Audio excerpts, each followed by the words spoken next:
resistance, the civil disobedience and citizens' actions that we have decided to pursue to force Ruto and his regime to respect and listen to the people.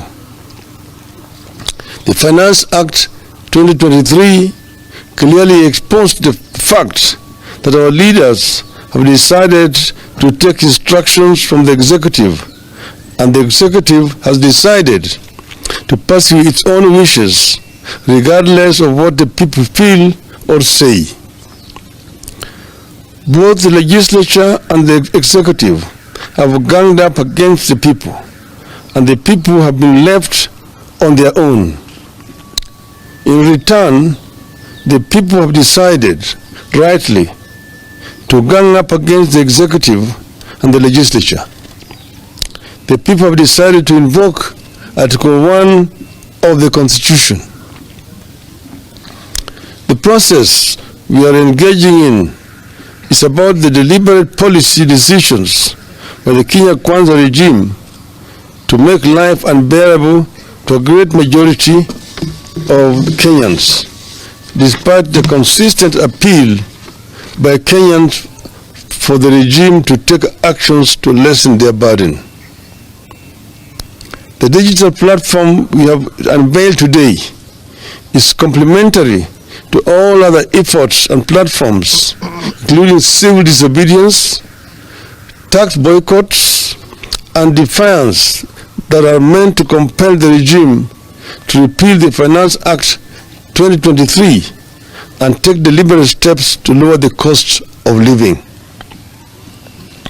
These actions are also meant to compel the regime to address all the weighty issues that we have been pushing for, including a bipartisan reconstitution of the IEBC, audit of the 2022 elections, and an end to the invasion and compromising of parties and members of parliament. The digital platform we have unveiled today will therefore run alongside manual or physical signature collection, and we urge Kenyans to feel free to choose between digital and manual platforms, whichever they are comfortable with.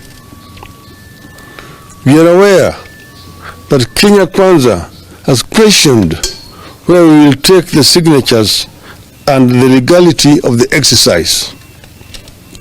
We don't expect them to understand. They don't understand the people's power as at now, but with the time, they will do. But they need to understand, we will not take it to the Kenya Kwanza IBC or their compromised parliament.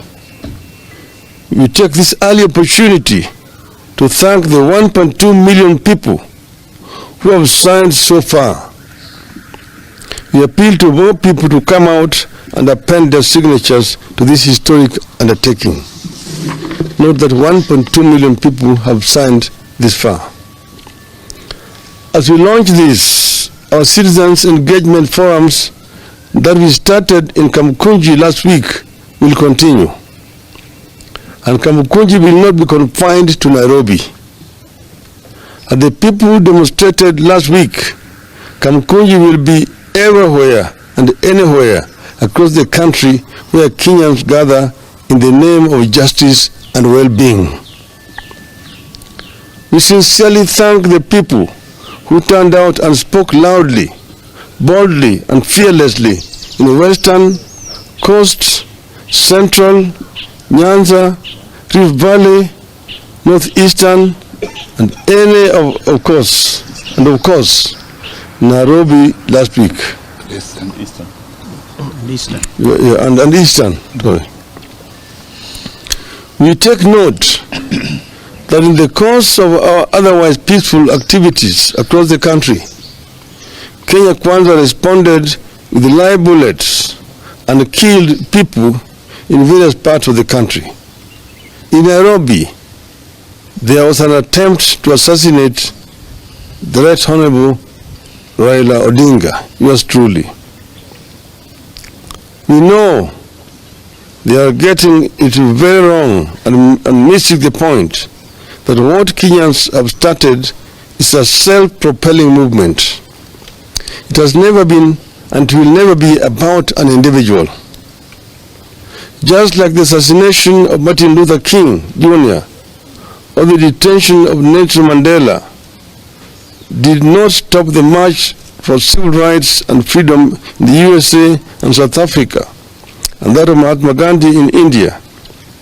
No amount of shooting, tear gas, or even assassination will stop the march of history in this country. However, we intend to move to court and institute prosecution against individual officers who are involved in unconstitutional and illegal actions against protesters in the course of our activities. Our activities are protected by the Constitution. By resorting to civil disobedience and protests, we can't be wrong unless the law itself is wrong. Kenyans must never be made to believe that they are wrong when they protest. We therefore ask Kenyans to film, photograph, and record all those police officers who shoot at or in any other way hurt protesters in the course of our activities. Such officers are acting in disregard of the Constitution, and we must make them pay for their illegal activities. We are back tomorrow at Kamkunji, Nairobi, and Kamkunjis elsewhere and everywhere across the country. Once again, we appeal to Kenyans to come out in even bigger numbers and make their voices heard. With time, Ruto will respect Kenyans. What we started last week was only the first wave.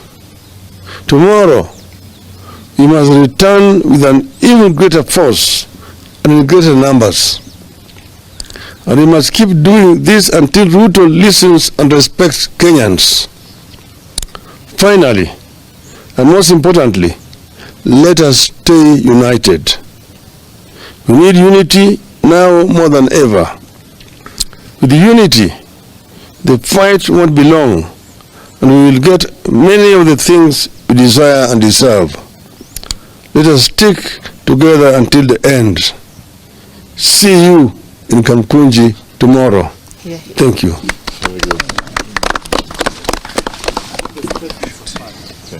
But there's a message. There's a message from this side. There's a message.